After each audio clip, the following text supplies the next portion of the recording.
for Cadman's test. Okay? Rotator cuff tear gihapon or rupture. So sitting with the arm passively raised to 90 degrees abduction. Okay? And then patient should hold the arm as the one. Greatly applies downward pressure and then inability to hold on in chest position.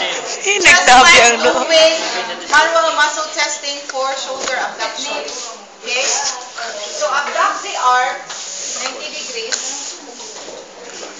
Okay? And then sir, try to maintain this position and do not let me what? Push it down.